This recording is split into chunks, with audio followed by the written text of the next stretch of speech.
All right, a warm welcome to everybody. Thank you for joining us tonight for our first of 3 sessions looking at Ashkenazic Jewry, our history, and once again, a big thank you to Bev for agreeing to give this talk for South Caulfield Shul, and of course those who joined us for the Sephardic discussion and Spanish Jewry and all that. It was phenomenal and very, very, very educational and interesting, so I'm sure tonight will be no different. And just a bit of a plug before we start with Bev's course. Tomorrow night we have an interesting chat with 2 police officers, Jewish police officers, giving us some insight into their work and what's going on right now with COVID. And then Thursday night, another talk with Orly Waba from Israel. She's a ball of passion and enthusiasm. She's going to be talking about kindness. So join us tomorrow night and the next night. But tonight, once again, we are very delighted to host you, Bev. Thank you for your time and for being with us. I'm going to hand over to Bev now to go through the course. She'll tell us what we'll expect tonight. And yeah, so it's being recorded. So there will also be a YouTube link for those who missed it tonight. I'm also going to go, sorry, I completely forgot to go live on Facebook because of all the confusion. I was neglecting to go live on Facebook. So we'll just go there in the meantime. So as I said, thank you everybody for joining us. It will be a three-part series, and yeah, we hope you enjoy. And again, thank you for your time, Bev. I'm just going to give us another 30 seconds to just go live on Facebook. Bev Sacho History Talk. Okay, and that way some people can watch it live on Facebook, and of course those who want to watch it on. Okay. Sorry, everyone. I apologize for all these delays. Okay, so we are going live. All right, Bev, I will hand over to you. I think we're live on Facebook. So thank you once again. And yes, hope everyone enjoys tonight's talk. Awesome. Okay. Sorry, it took me a bit of a while to get onto Zoom tonight, but we are starting 3 minutes late, so I think we're okay. I'll make sure that I speak 3 minutes late. Yeah, so tonight we're starting the first of a 3-part series on Ashkenazi Jewry. A number of, I think it was sort of at the start of the last lockdown in Melbourne, I decided to do a series on Sephardi Jewry, and now we're in lockdown 3.0, so it's time to do Ashkenazi Jewry, and we've got nothing else that we can do after 8 o'clock at night, right? Because we can't be out, so we might as well to learn some history. Now the interesting thing is that many of us are in this community in Melbourne are of Ashkenazi origin. The majority of us probably are of Ashkenazi origin. And when you ask people, where are you from? Like where are your origins? Most people would say, oh, my family a long time ago came from Eastern Europe, and we are Ashkenazi. And we have Ashkenazi customs, and we eat gefilte fish. And not me, and so we sort of know, we know that we're Ashkenazi, we know we're from Eastern Europe, but we don't really necessarily know where we were before then. And actually, the lands of Ashkenaz, the traditional lands of Ashkenaz, were absolutely not Eastern Europe. And so we need to go back in time and look at where the traditional home of the Ashkenazi Jewry was. And so tonight, we're going to do the first part of this talk, which is really medieval Jewish history. So anyone that knows me knows that I completely love medieval history and Jewish and not Jewish history. So tonight's a great opportunity for me to do some medieval Jewish history as well. But just to let you know, how many Jews are there in the world at the moment? There's probably around 15 million. How many of those do you think are Ashkenazim? So I know you can't answer, so I'm going to answer for you. Around 10 million are Ashkenazim. Okay, around 10 million Jews. are from Ashkenaz. And if we look at the original origins of Ashkenazi Jews, they're saying probably our entire 10 million gene pool. And of course, we should be a lot larger in our gene pool because we've had a terrible traumatic history, Ashkenazi Jewry, and lost millions along the way. We started from about 330 people, and that our entire gene pool comes from that. So lots of people like to study Ashkenazi Jewry because we've got a very small gene pool. So where did we come from originally? So Ashkenazim, and I'm going to try and share the screen. I hope I get to do that properly. I'm going to press share. All right. So Ashkenazim originally come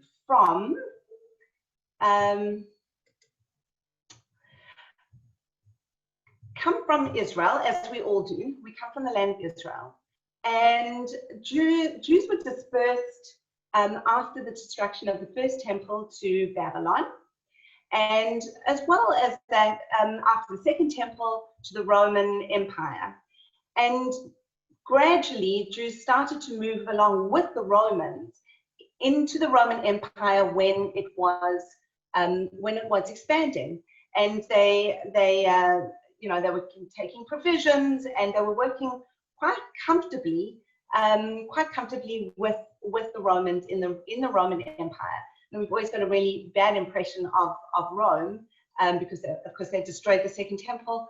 But the Jews and the Romans in the Roman Empire actually lived quite comfortably together. And this very small portion of Jews accompanied the Romans with them as they expanded into Germany and into France. And those are the traditional lands of Ashkenaz, Germany and France. So when we say that we're Ashkenazim, that's where we come from originally, not Eastern Europe. The talk tonight, we're going to be talking about medieval Jewry, and from RASHI, or from before RASHI, until just after the Crusades. Next week, we're going to talk about Eastern Europe specifically, and where Jews went, and then that will be the journey eastward. And the following week, we're going to talk about the journey back west. And so just to give you an idea of where we're going to be at in this talk. So, right, when the Roman Empire started to fall apart in the 400s, there was also a rise of Christianity. And with that rise of Christianity, things got much more difficult for the Jews living in the lands of Ashkenaz, so the lands of France and Germany. And the early church was actually very anti-Jewish. They were trying to break away from, trying to separate themselves from Judaism and establish their own traditions and religion. And so Judaism, being the mother religion, was there was a lot of poisonous and vitriolic words against Judaism, and so things actually were quite difficult for Jews once the Roman Empire fell apart in the lands of Ashkenaz because of the early church. But with the rise of Islam in the East, and of course the invasion into the Muslim invasion into Spain in 711, Christian Europe started to feel actually quite squashed in, and they had less access to the East than they had before. And now, of course, they didn't have access to the West because of the Muslim expansion. And so you've sort of got Christian Europe right in the middle, and then you've got around Christian Europe Muslim expansion. And the Jews were the middlemen between the Muslims and between the Christians. They could live in both worlds. Jews could always communicate well with Jews living in other places.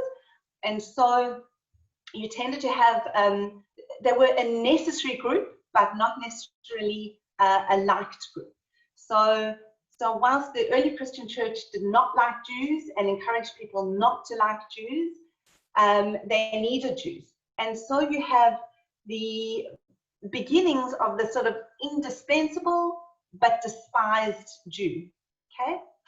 Now, the Muslim expansion stopped with the battle at Tours with Charles Martel in 732, and I love the names of these people in the early Holy Roman Empire. So you've got Charles Martel, and he's got a son called Pepin the Short, and Pepin the Short had a son called Charlemagne, and this is the great Charlemagne who started the Holy Roman Empire. Charlemagne lived around the time of between 742 and 814. So with Charlemagne, you've got a lot of expansion into the areas of what we know as Ashkenaz, into the areas of France and Germany. And under this Carolingian dynasty, Jews were actually welcomed into the lands of France and Germany to come and help establish commerce in the area. And Jews came, okay? There was a decline in Babylonia in around that time, in the late 800s. Jews were living along the Silk Road in Asia Minor. Jews were also living in the Balkans. And suddenly the hub of commerce moved to Germany and to France. And so Jews moved where the hub of commerce was, and it was safe under Charlemagne, even though he was absolutely a Christian ruler. He was in this, essentially good to Jews. And so during that time, the majority of people that then became Ashkenazi Jewry moved into the lands of Ashkenaz in that time. While Spain was now developing on its own, there was other centers, of course, still very small in Israel, but of course in North Africa, and throughout Asia Minor as well. And Babylonia was still going for a little while, but Ashkenaz really started to blossom at this point. And lots of communities were built in France and in Germany, in the traditional Ashkenazi lands, and towns that we know of today, which are still around, like Paris and Cologne, and all of those towns were actually built up in the very early years.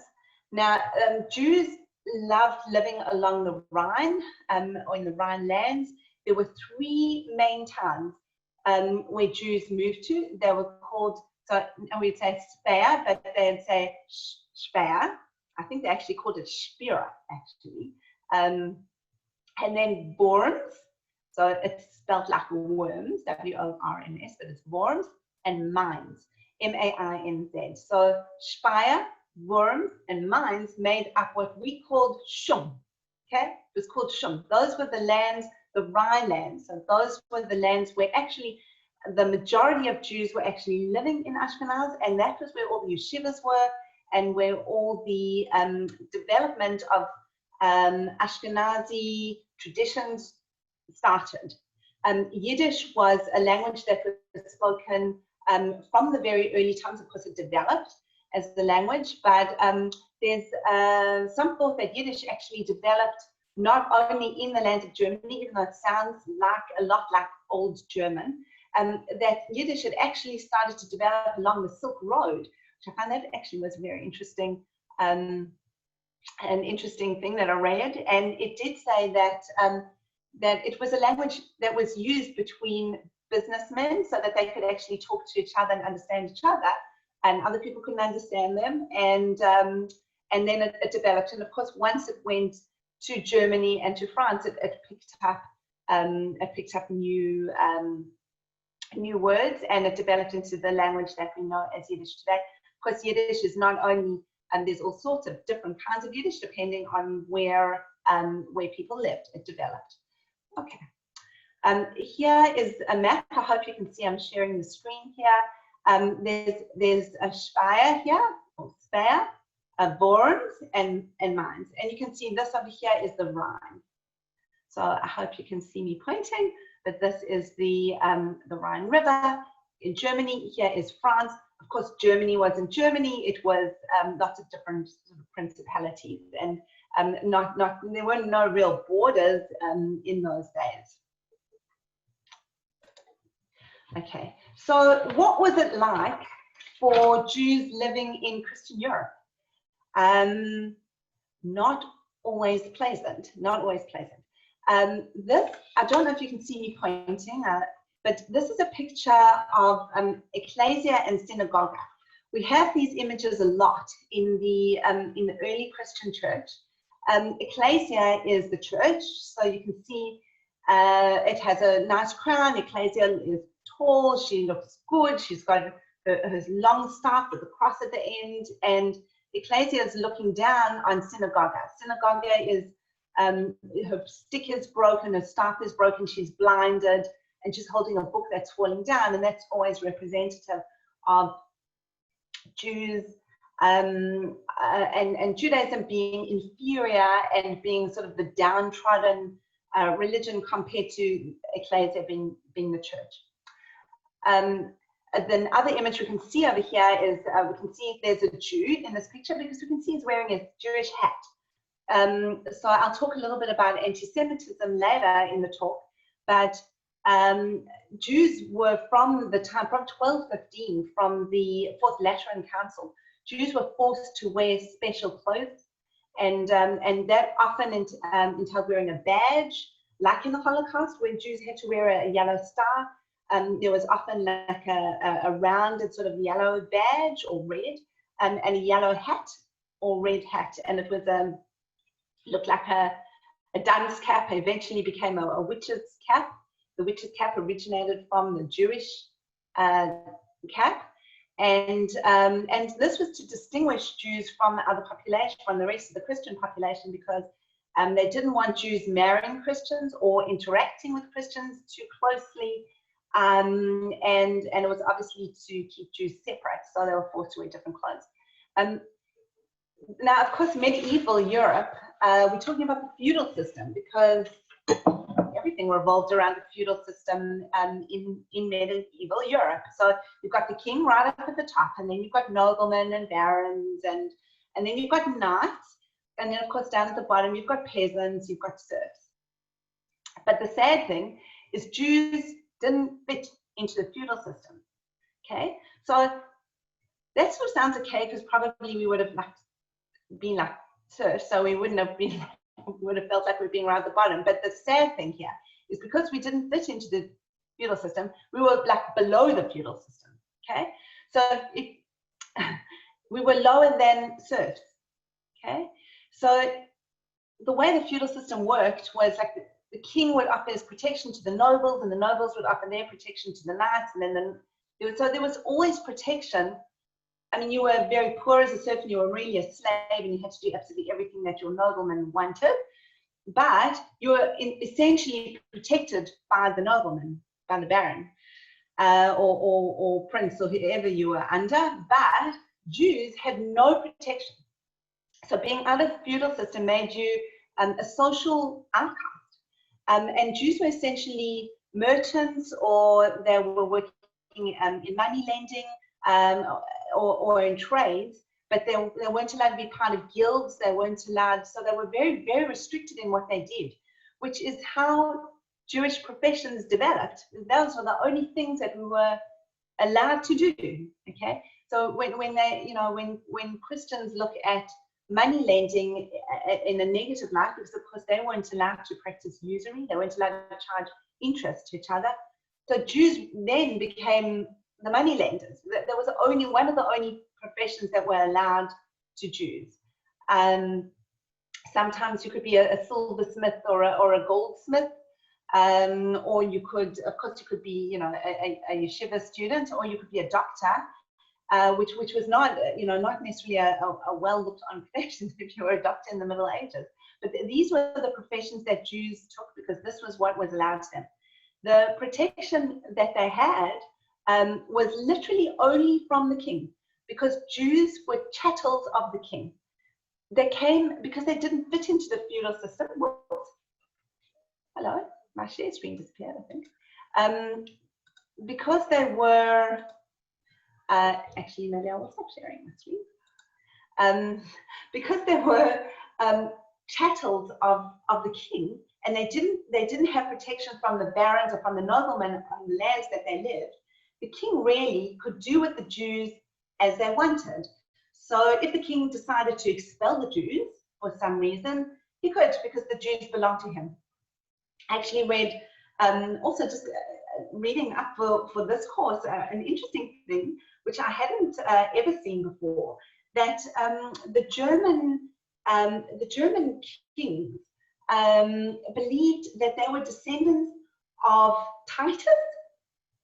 I don't know how that came along, but that they believed that they were descendants of Titus, and of course Titus had taken the Jews out of Israel, and they therefore belonged to the Jews. They therefore belonged to Titus, and so the Jews then belonged to the Christian kings in Germany. It was an interesting thing that I'd seen. As I say, I hadn't seen that before, but I did read a paper that had that. It was very interesting. But of course, so the Jews belonged to the king, and they had no protection from others. So peasants could really do to the Jews what they wanted. So could barons, so could bishops, so could the church. And of course, there was always some protection from the church, actually from the Pope. The Pope did not want Jews to die or to be killed, because the Jews still needed to be around. And so actually the closer Jews were to the Pope, right throughout history, actually the safer they were. Even when there were bad popes, they didn't usually say, you know, go out and kill the Jews. So it was usually the mobs or the lower clergy that would go out and say that, rather than coming from higher echelons in the church. General society in the feudal system, general society in medieval Europe was very ignorant. There was no idea of sanitation. There wasn't really an idea of medicine. Sometimes it was more dangerous if you were treated by a doctor. And the medieval man sort of spent his life in a drunken haze, really, because you couldn't necessarily drink the water, especially if you lived in a village. So you'd live on ale, or you'd live on mead. And so, yeah, medieval man was drunk a lot of the time, and so we can see why a lot of things may have happened in the Middle Ages, given the drunken haze that they were living in. Right, now hopefully we are now going to move on to some happier things, and hopefully I can share my screen again. Right. Okay, now if we're going to talk Ashkenazi Jewry, we have to talk about RABBEINU GERSHOM, because RABBEINU GERSHOM, who is Gershom ben Yehuda, was really, if we can call Rashi the father of Ashkenazi Jewry, RABBEINU GERSHOM came before Rashi. He really started what we know as Ashkenazi Jewry.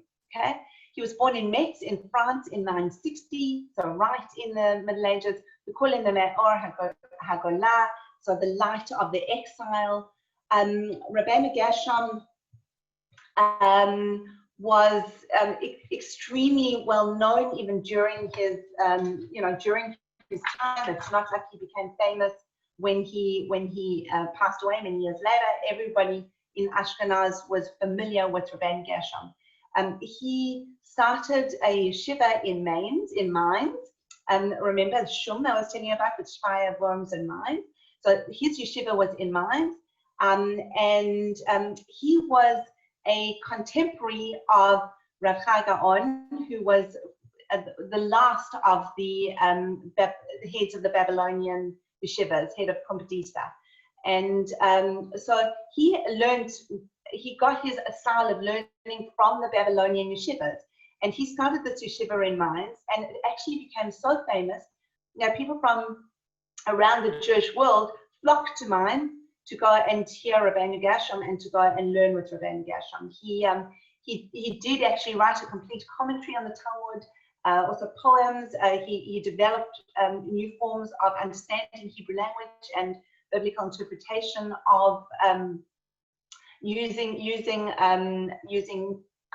his understanding of the Hebrew language, and he managed to, as I said before, get hundreds and hundreds of students to flock to Mainz. Mainz became the biggest center of Jewish learning, and of course the biggest Jewish community in Ashkenaz. We know of RABBEINU GERSHOM still today because we know of the cherem of RABBEINU GERSHOM. So literally around the year 1000, RABBEINU GERSHOM came together with a large assembly of rabbis, and they had to come up with new social laws to deal with the current society that they lived in. So these are going to be specifically for Ashkenaz, because Jews were living in, at that time, a very Christian society, compared to Jews living in Spain or Jews living in Babylonia, where they were living in Muslim societies. So, for example, one of the bans, one of the cherems that RABBEINU GERSHOM gave was that there was no more polygamy, that they would now have to, you could only marry one wife. And of course, the Christian church was not always pro-marriage. I mean, they favored celibacy, and they favored being a nun, and so it was all virginity, chastity, celibacy was highly regarded by the Christian church. And so when you land up there with one man with multiple wives, that just seems abhorrent for Christians and for the church. So RABBEINU GERSHOM was living, and Jews living in that area were living in a Christian society where they had to try and make laws to enable Jews to be looked upon favorably in society, and to sort of not stand out too much and look bad in society. So the ban on polygamy for sure was one of these. Some of the other cherems that he put on was that there were over 90 of them, by the way, was opening letters. So you're not allowed to open a letter that's addressed to somebody else. We still not allowed to. So the RABBEINU GERSHOM's ban, the cherems are still around. He, I'm going to just stop the share for a moment. So he had, so the reason you weren't allowed to open someone's letter was the Jews at the time were involved in business. And if you're going to open someone's letter, privacy issues come into it. And so they had an understanding of privacy and confidentiality in 1,000, certainly 1,000 years ago, that the rest of society may not have been so worried about it. But of course, Jews being in business then, and often dealing with noblemen, dealing with kings, dealing between countries, was very important that other people did not open their letters. Some of the other bans that he had were on saying that a wife has to give permission if she wants to get divorced. If her husband wants to divorce her, the wife has to give her consent. Whereas that's not actually a biblical a law. And the reason was, if you've got multiple wives, if you didn't care about one anymore, it doesn't really matter. But if you were only married to one wife, you could, a man might decide he just wanted to divorce her. So of course, so that all changed in Ashkenazi society, and we keep those same laws today. So RABBEINU GERSHOM was very, very influential because of this yeshiva, and because of these cherems. And so a large community then developed there and produced many, many scholars. One of the scholars that then went to go and learn in his yeshiva is someone that we've all heard about, and tonight I'm going to talk about RASHI. So the house of RASHI. Right, so if we get back to share my screen and we see some RASHI. Okay, where's RASHI? All right, so when we think of Ashkenazi Jewry, we're thinking RASHI. RASHI was the father of Ashkenazi Jewry. Remember I said RABBEINU GERSHOM, he was the beginning. If it wasn't for RABBEINU GERSHOM, there wouldn't have been all these yeshivas that RASHI then learned at. So we needed RABBEINU GERSHOM and his students and his yeshivas to have produced an unparalleled scholar like Rashi. So Rashi was born in 1040. Actually, interestingly enough, the year that RABBEINU GERSHOM died, he passed away in 1040. That's the year Rashi was born. Rashi was also born in France. He was not born in Germany. He was born in Troyes, in France. His name, we call him Rabbi Shlomo Yitzchaki, which means he was the son of Yitzchak. And he is the first of a group of scholars, which we call the Rishonim. Okay, that was from the year like 1000, or so Rashi's time, until about 1500. After then, we've got the Achronim, the people that come after. Okay, so all those scholars for those 500 years of the Rishonim. Rashi was born in Troyes in the Champagne district. This is important because Rashi became very involved in the wine business, and certainly the wine business supported his yeshiva and his learning, and enabled him to spend plenty of time learning and supporting his students and his family as well. So it was in the Champagne district. Many Jews living in France in the Middle Ages, in the time of, certainly in this part of the Middle Ages, were involved in production of wine and in selling wine. Rashi, there's many legends about how Rashi, about Rashi's parents and how Rashi came to be, but the most amazing thing about Rashi actually was Rashi himself, and not all these legends. So he really has there is no equal in Jewish history to Rashi in terms of providing education to the masses, as well as inspiration to scholars and guidance to the young. Anybody that learns Chumash these days and in previous generations learned Chumash with Rashi. Rashi's commentary on the Chumash and on the Talmud is fundamental to learning Talmud, and he was an absolute genius, unparalleled genius. But apparently his personality was a very modest, very gentle person. He without an ego. So he was very he wanted to be able to have the ability to teach everybody Torah and teach everybody Talmud. And so the words that he uses are not, there's not like highfalutin, complicated words. He tries to make everything simple. He compiles everything so it's easily understandable. It's not so understandable when I learn it, but it's for someone learning it, it's really the only way that you can start to learn Chumash. His understanding, he's compiled, he's taken parts of the Agadah, he's taken parts from everywhere and sort of compiled it into packages to make it easy to learn. Once he was actually very young when he left Troyes and went to go and study first actually in Worms and then in Mainz. He was at RABBEINU GERSHOM's yeshiva. Of course, RABBEINU GERSHOM wasn't there anymore, but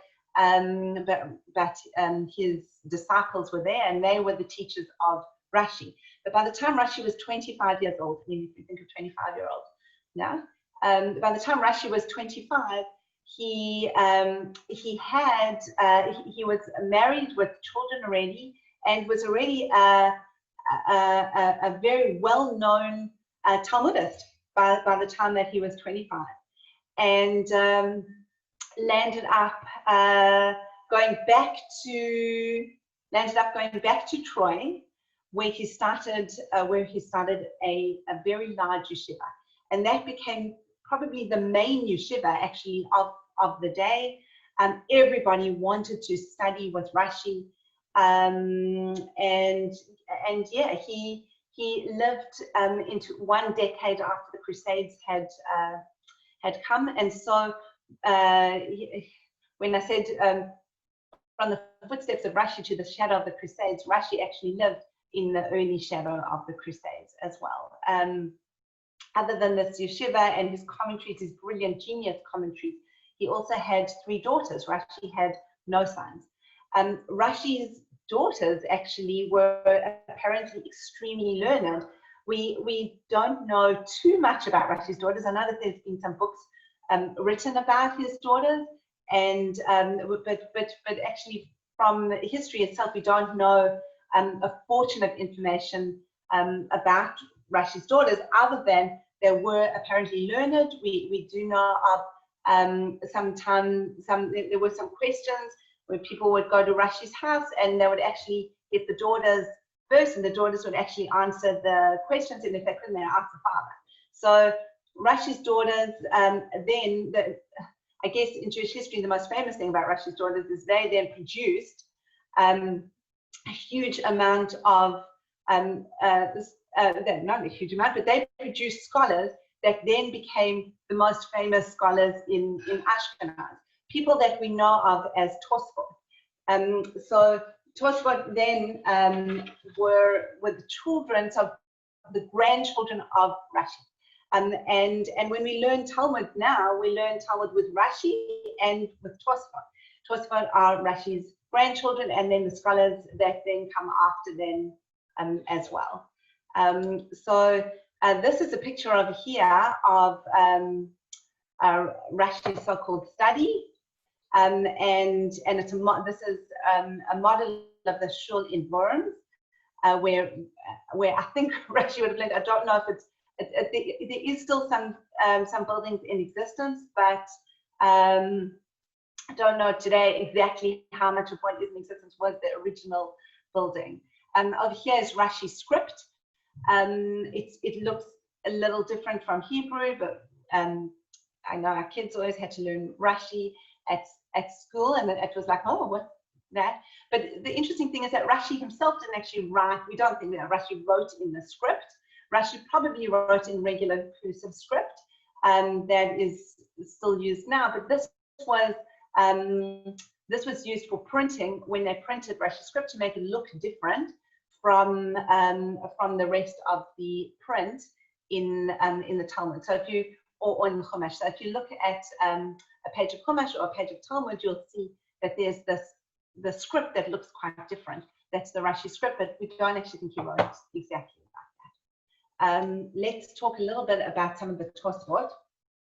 So, right.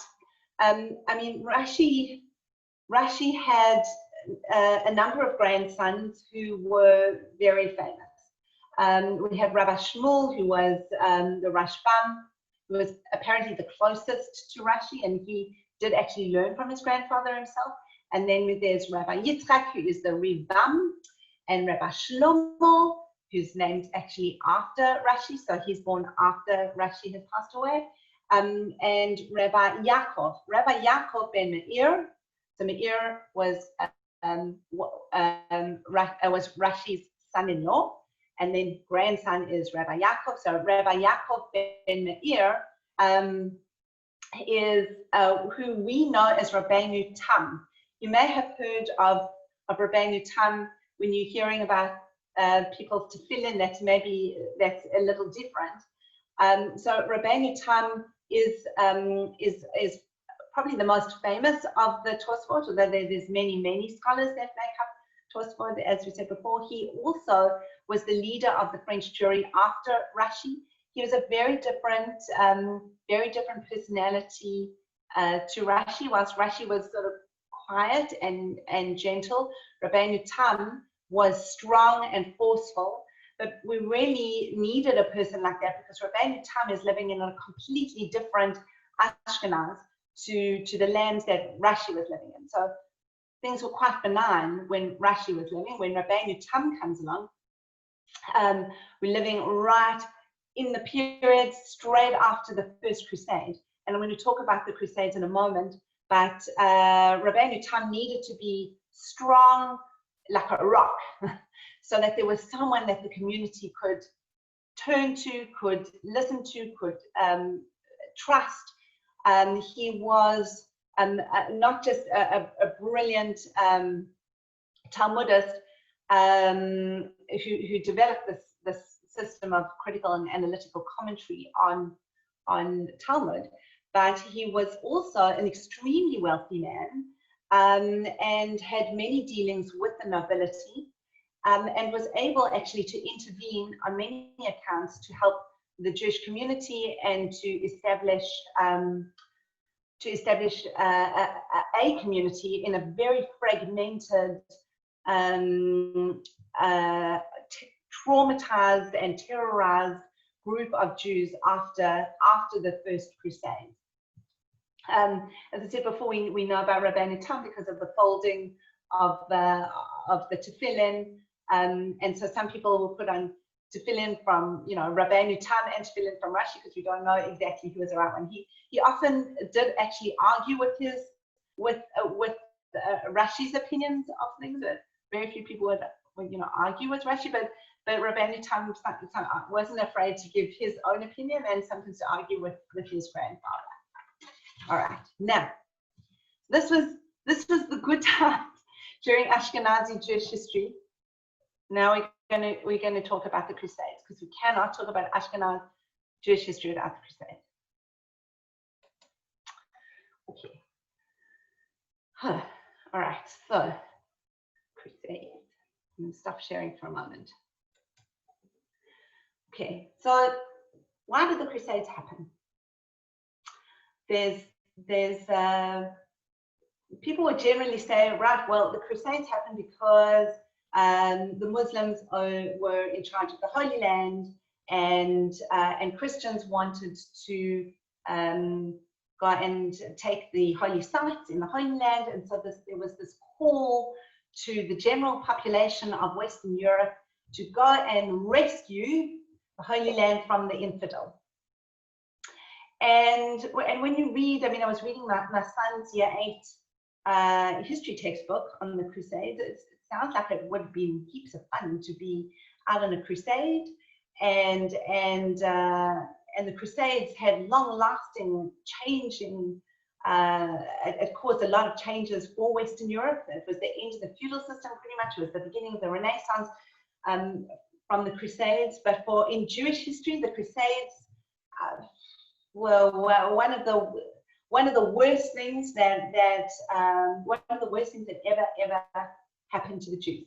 And the same population that perpetrated all this awful violence against the Jews was the same population that perpetrated the violence against the Jews in the Holocaust, and multiple massacres that happened to Jews and pogroms throughout the 10, 11, 12, 13, and 1400, 1500, by the same population.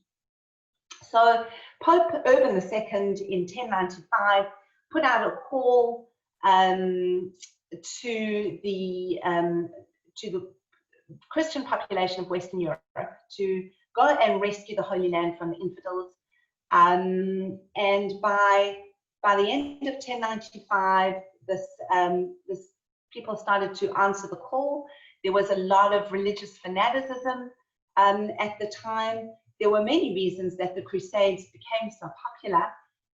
There was a general belief in Christian Europe that Christians should own the world, and that they shouldn't be Muslims, certainly not Jews, but that Christians should be the dominant religion. It should be the only religion, and the world should be owned by Christianity. That was one of the thoughts of people in medieval times. And so this sort of seemed like quite an exciting thing to then go and do. There were, you remember the feudal system? So we've got the king, and then we've got the nobility, and then we've got this giant group of knights. And these knights had nothing to do most of the time except go to war. So if there weren't enough wars, the knights got into big trouble with the general population, and they were actually not wanted by the nobility a lot of the time. They were soldiers. Causing problems, and so get them out of Western Europe and send them over to Israel. That would be a fantastic thing to get rid of the knights of Western Europe at the time, and they can go and make trouble elsewhere, and at the same time they can go and save us from the infidel. So there were these bands of roaming knights. That was another reason that the Crusades then became so popular, that the knights needed something to do. Sounds terrible, but it's true.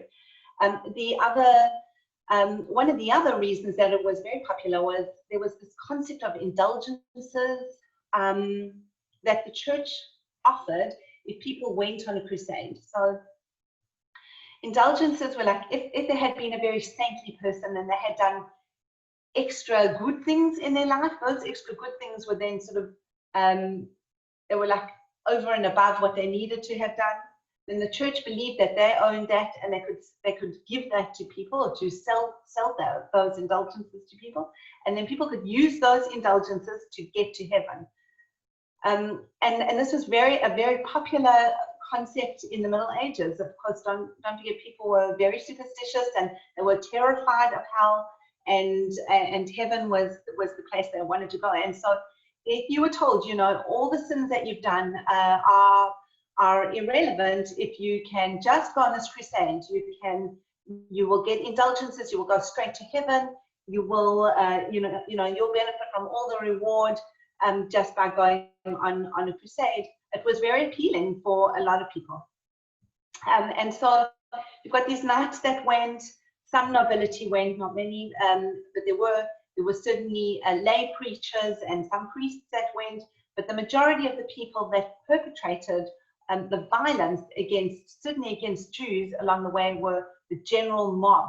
Okay, it was just people that got collected along the way, and of course these mobs of people roaming now through Western Europe on their way to the Levant, to Israel, were they were hungry, they needed to get fed, they needed places to stay. They hadn't thought of all these things. They didn't realize how far away. I mean, people didn't understand time or distance, so they didn't realize how far away it was.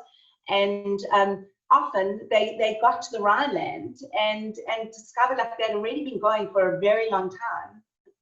And they didn't realize, you know, how much further Israel was. And there were infidels along the way there. So like, why go all the way to Israel when you can, you know, attack people and kill people before you get there who are not Christian? So if you're trying to get rid of, Jews, and you're trying to get rid of infidels, and you're trying to get rid of Muslims, basically, if you come across them, you can get rid of them too.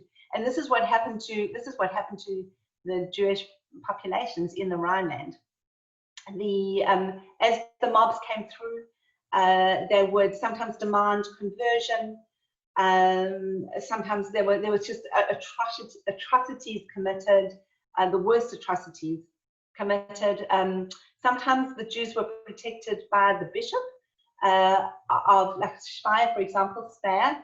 All the Jews there appealed to the bishop. The bishop took the Jews into his castle and actually protected the majority of the Jews, and the Jews there escaped the massacres. There were some massacres, but not to the same extent that there were certainly in Worms and mines. It was a bloodbath.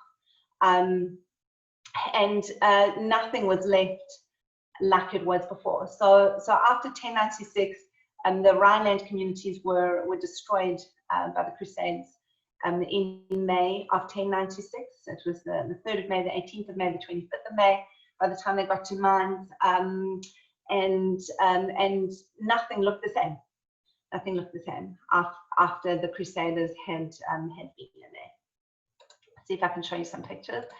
Hopefully not horrible pictures. The Jews had a few choices. You could either pay a fee, or you could flee, or you could be a martyr. Very few Jews converted, and this is very, very different to what happened in Spain. We remember, those of you that listened to the talks on Spain, when the Jews were given the choice to convert or die, they very often chose conversion in Spain, and they would sort of convert on the outside but be Jewish on the inside. This was never usually an option in Ashkenaz. It wasn't that the rabbis said that you couldn't do that. It was literally the Jews just didn't do that in Ashkenaz, and so there were many people who chose suicide rather than convert, and many cases of that. in the Crusades. Yeah, so we always see these glorious pictures of the Crusades, but it was anything other than glorious for the Jews during that time. So now we just need to talk a little bit about medieval anti-Semitism, because to understand the Ashkenazi mosaic, I can't call it the Ashkenazi narrative, like we had the Spanish narrative, which was literally the story going into Spain, life in Spain, and then out of Spain, like a story. We really, the Ashkenazi story is different Jews in different places, so it doesn't read like a story. But anti-Semitism, medieval anti-Semitism, plays a very, very important role, and so we're going to need to understand it to be able to understand Ashkenazi Jewry and how we've developed like we have, and why we went where we did. So medieval anti-Semitism starts really with accusations of deicide. Deicide obviously is the killing of a god, and so Jews, of course, were blamed for killing Jesus, and had to were therefore supposed to suffer consequences for this. The early Christian church, as I said before, was anti-Jewish in terms of theology, okay, but anti-Semitism developed into a completely different beast over the next few hundred years. It turned into demonization of the Jew. So rather than just like a theological debate or disagreement, the Jew is in medieval, often in medieval pictures, in medieval speeches, the Jew is portrayed as something demonic, as something intrinsically evil. And the hatred that is then spread by lay preachers along the way, and often by those higher up in the clergy and by kings and nobility, has an effect on the rest of the population. You know, lies always spread quicker than truths, and people always need a scapegoat, and Jews have always been that scapegoat. But things got progressively nastier and nastier with regards to anti-Semitism. Certainly after the Crusades, anti-Semitism really escalated, really escalated. It wasn't such a big thing until after the Crusades. Remember, the Crusades were not just like one crusade, there were 5 crusades, major ones, and there were many small crusades as well. The Crusades really did go over about a 200-year period. So during this time, anti-Semitism, medieval anti-Semitism really developed and then went on even further, especially in Germany. The Fourth Lateran Council I spoke to you earlier about in 1215 distinguished Jews had to wear certain clothes. Jews had to were only allowed to do certain have certain employment, were only allowed to work in certain areas, and it was really to separate out Jews from Christians. The blood libels then that ensued after, after the 1100s, a blood libel. Just in case you guys you don't know what a blood libel is, was when Jews were accused of killing Christian children and using their blood for a variety of things. It would be either to make matzah, that was the most common one, or as an aphrodisiac sometimes. Sometimes the blood was supposed to be used to heal Jews.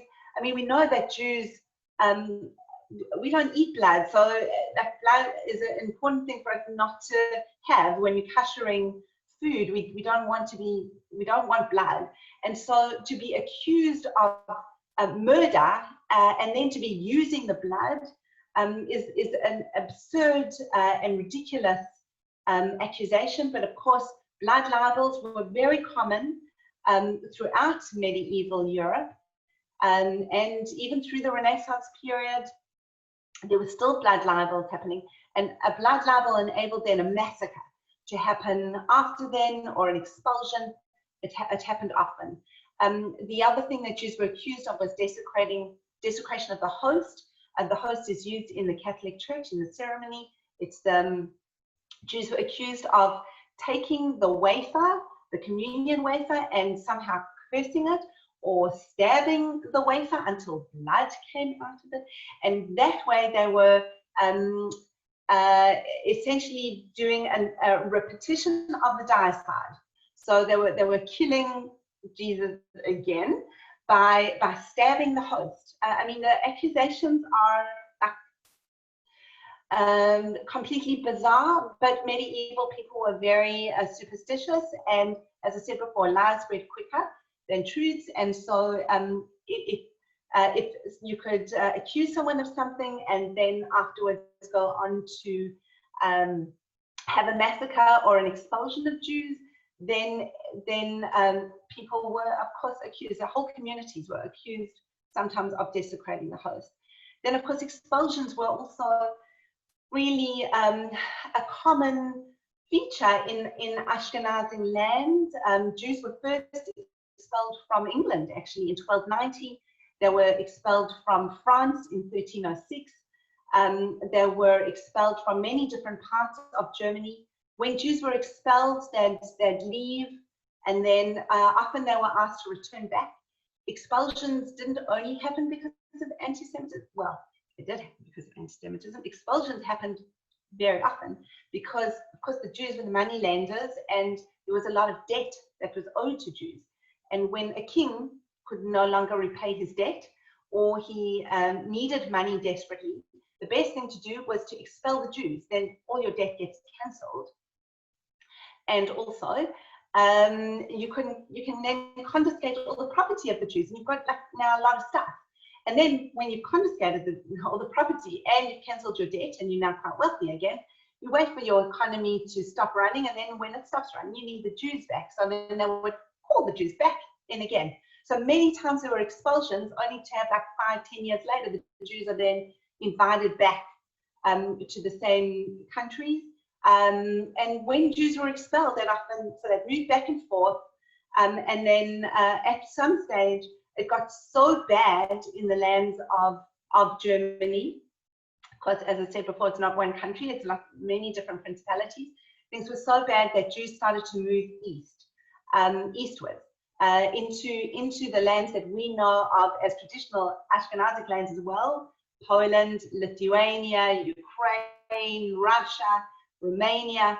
This is where Jews started to move because it got so bad in Germany and in France, where they were, of course, expelled from France, but it got so bad in Germany that they had to actually move, and they moved to places where they were then welcomed at the end of this period. I've got 1 minute, I think, to talk about the bubonic plague, because we also need to just understand how the bubonic plague affected anti-Semitism and it affected the lives of Jews in the Middle Ages. The bubonic plague is understandable now for us because we're living in a period of plague. I always used to read this and think wow, this is bizarre, but living now in a pandemic, we have a much better understanding of what it was like living in the bubonic plague. 1347 to 1352, so you can see it took a long time. It's, it doesn't go in 6 months, so it took a long time, and this was in medieval time. 20 million people died, so that was 1/3 of Europe's population, because we didn't have medicine then. They didn't understand that it was coming from fleas that were infesting rats, and the rats were everywhere, and so they didn't understand that.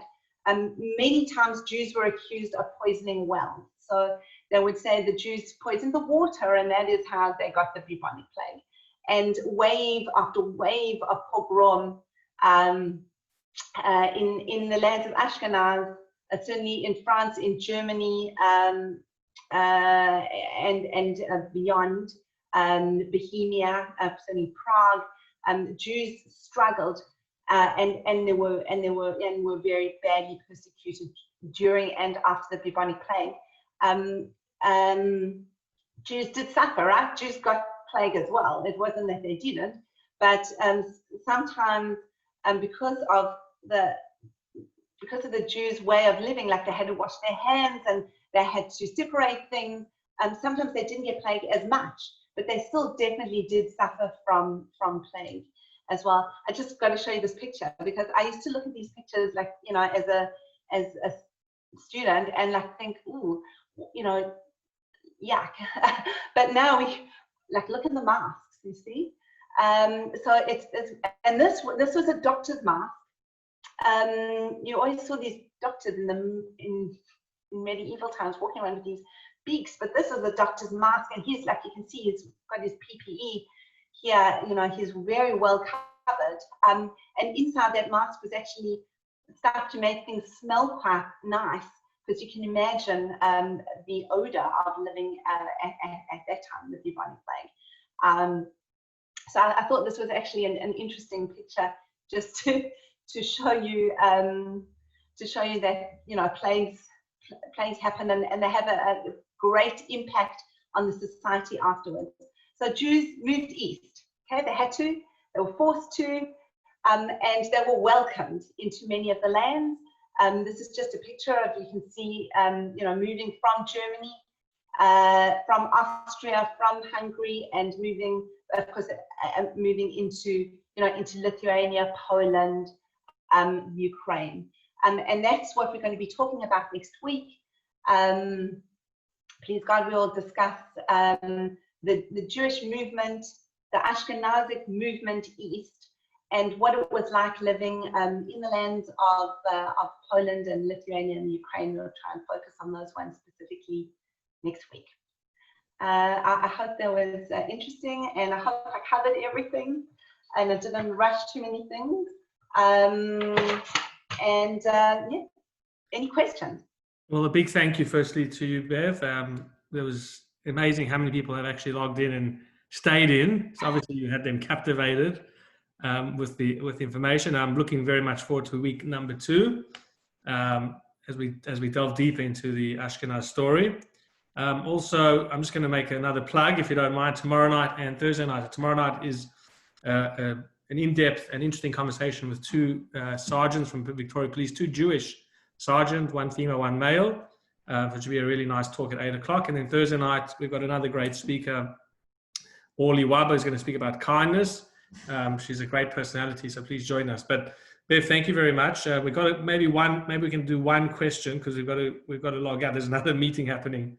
I've got another meeting, so we only have 1 Zoom account with the shul.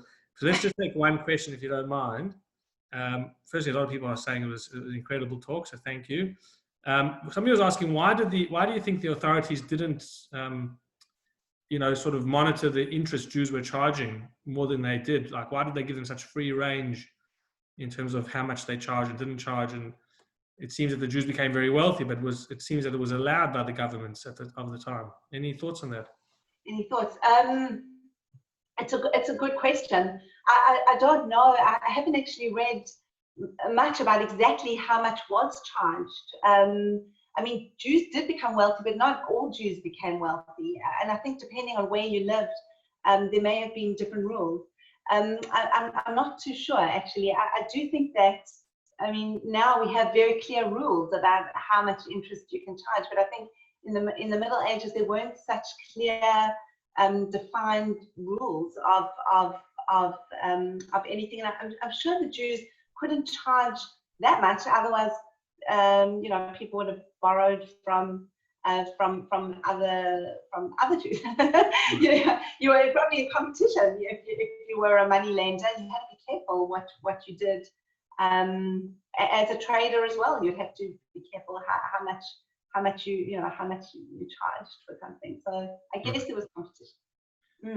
Okay, that's a good. Less laws. We have lots of rigid rules and laws now, but I think that developed with society. And perhaps it was a tactic to maybe accuse them of being different, you know, to say, oh, look how much you've ripped me off, and then they could blame them, you know. True. And I think the Jews often, like, that was one of the only things that they could do. Like, there weren't that many professions that they could do, and they may not have charged so much interest. I don't think, like, certainly not all Jews were wealthy. That was an anti-Semitic ploy that all Jews were wealthy. Jews weren't wealthy. There were some very wealthy, but there were some very poor. Still, like as today, it's a mix. Exactly right. So look, thank you so much. And again, a lot of fascinating things. I liked. I enjoyed you talking about the different stages of the time, and we look forward to next week. So everybody, please join us again next week, same time next week, Tuesday night at 8 p.m. And a big thank you once again to Bev for her wisdom and her passion for history and Jewish history.